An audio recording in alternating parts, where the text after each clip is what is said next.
Y sumamos a Gabriela Dueñas, que hace rato no teníamos a Gabriela en el programa. Ya la extrañábamos. Y sí, la verdad que sí, doctora en psicología, licenciada en ciencias de la educación, psicopedagoga, docente, bueno, siempre con un gran compromiso.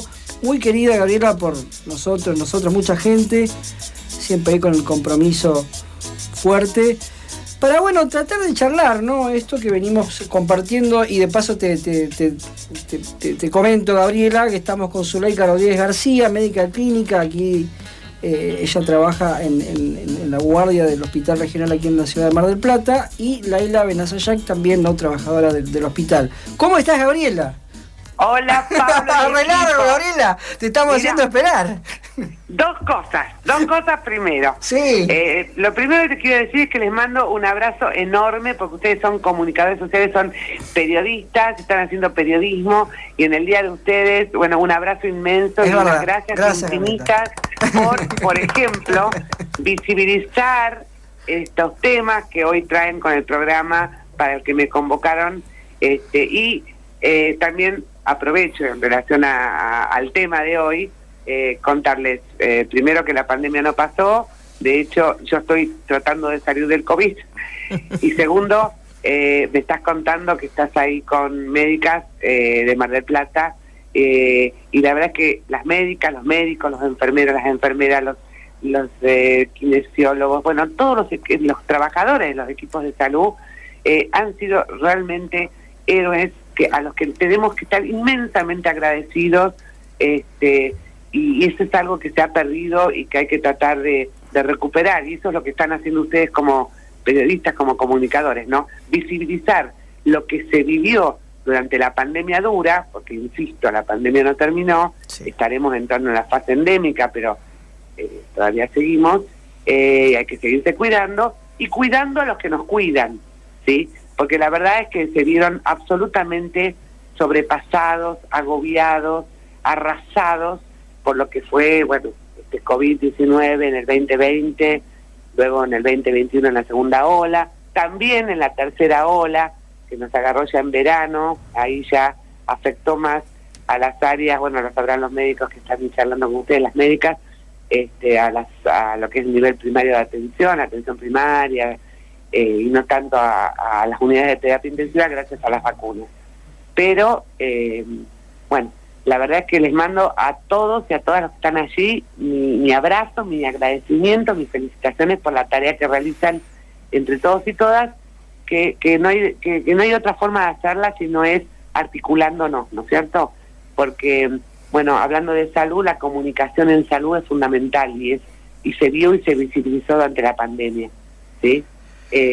Bueno, Pablo. Gabriela, ¿qué punto de relación? Vos sabés que terminó el bloque y Zuleika se metió en el tema, ¿no? Ella, en el síndrome del quemado, ¿no? En esto, ¿qué nos podés aportar vos, ¿no? De todo. Mira, de todo esto. Yo te puedo aportar vos, como que vengo del campo de la salud mental.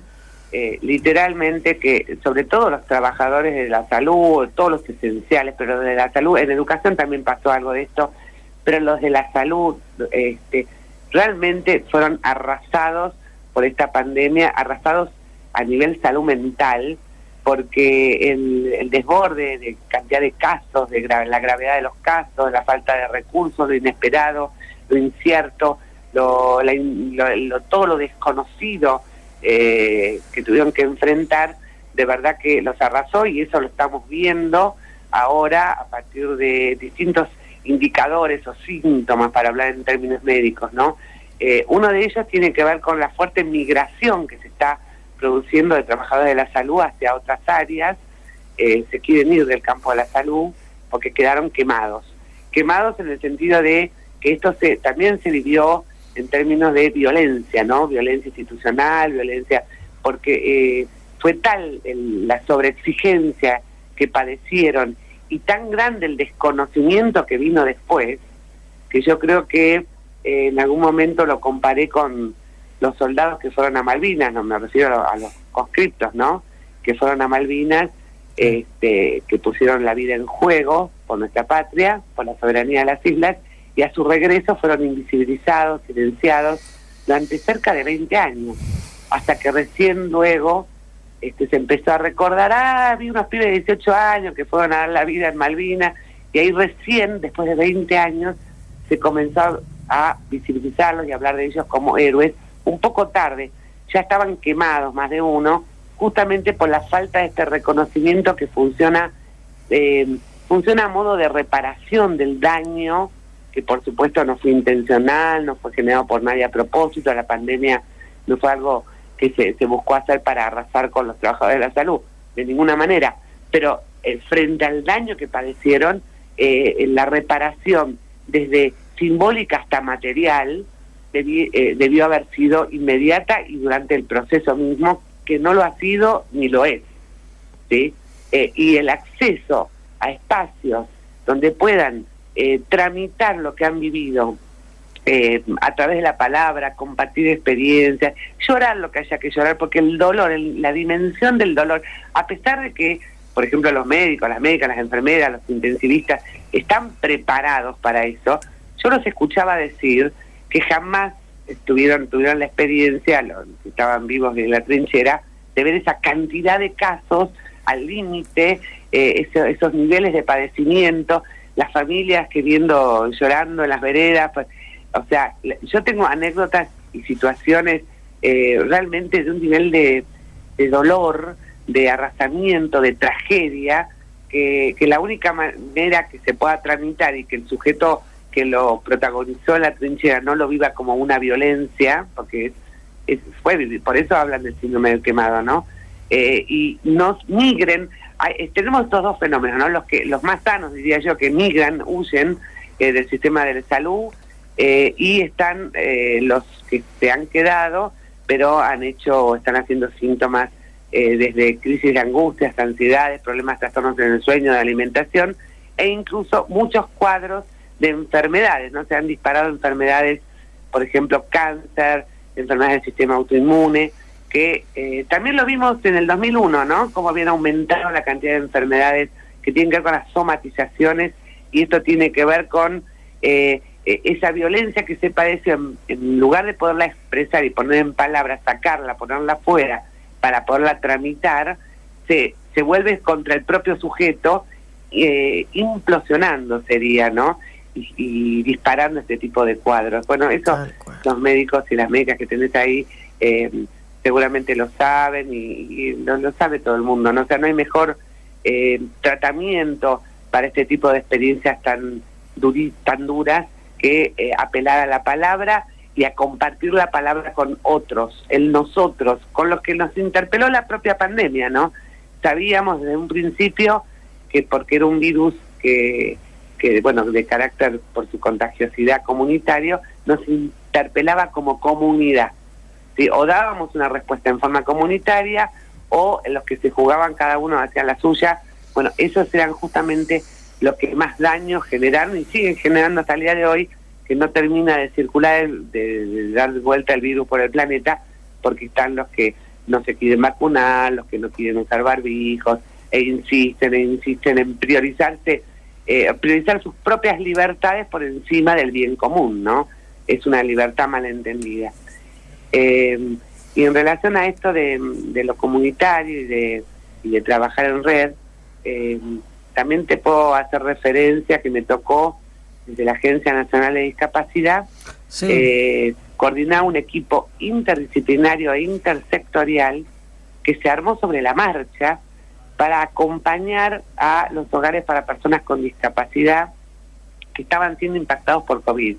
La mayoría de ellos, discapacidades mentales o intelectuales, que bueno, sobre todo durante el 2020, donde había un aislamiento así muy marcado, esto hacia el interior de los hogares también disparaba situaciones en el campo de la salud mental particulares, porque se habían cambiado las rutinas, porque estaban desconectados de sus familias, y los propios trabajadores en este caso que asistían a estas personas en los hogares, también, ¿no?, padeciendo el miedo a contagiarse y a contagiar a sus propias familias, contagiándose, teniendo que quedar aislados adentro de estos hogares o instituciones cuando vivían en otro lado y llaman a sus hijos, en fin, lo que hicimos entonces en ese momento fue lo mejor que pudimos hacer, y es, primero conformar un equipo interdisciplinario donde había gente había médicos, por supuesto, para asesorarnos,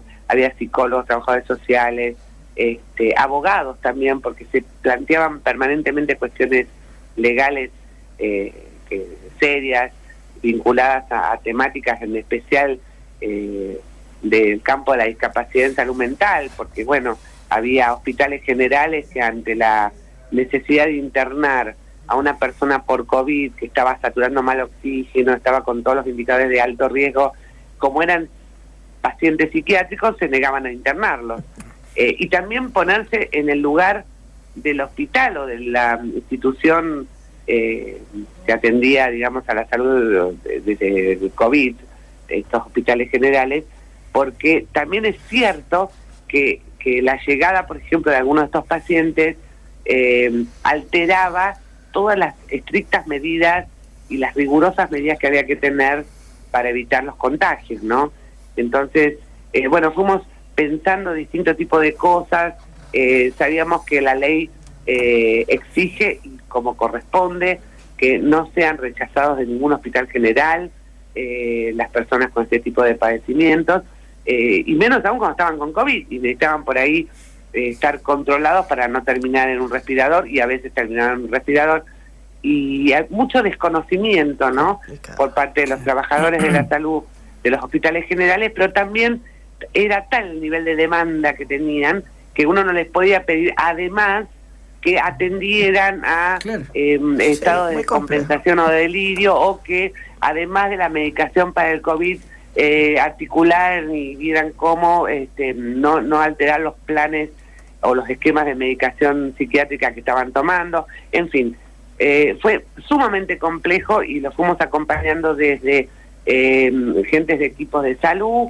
del Ministerio de Salud, de Nación, de provincia, de Derechos Humanos, de Desarrollo Social, de los principales institutos como IOMA, PAMI y Obras Sociales, que también se iban sumando al equipo para ir haciendo este acompañamiento cuando, qué sé yo, de golpe estallaba el COVID en una de estas instituciones, entraba a través generalmente de un trabajador, y en menos de 24 horas tenía, no sé, la mitad de la población que residía ahí con síntomas de COVID, y bueno, llegó un momento, ahí te lo habrán contado los médicos, Gabriela, las médicas que están, sí.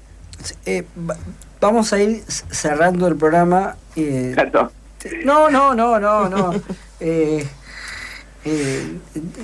Agradecemos a Laila Benazayá que vino. Gracias a ustedes.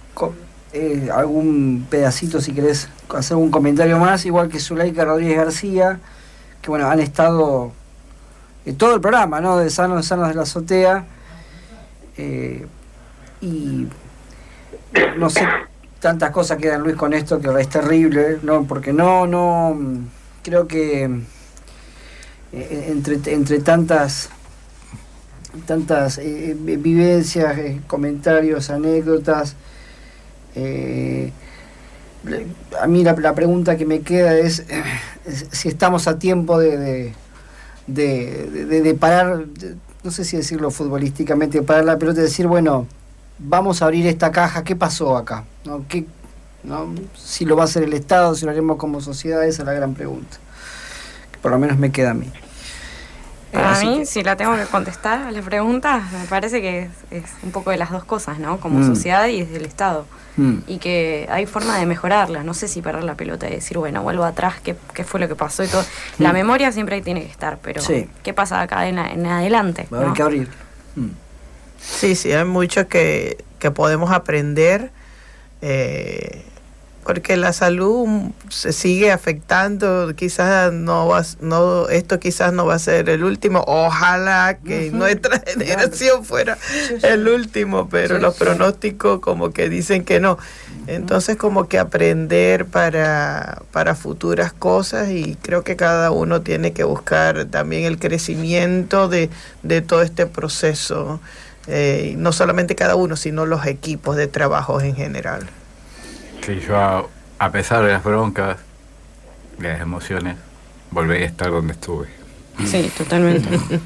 Tal cual.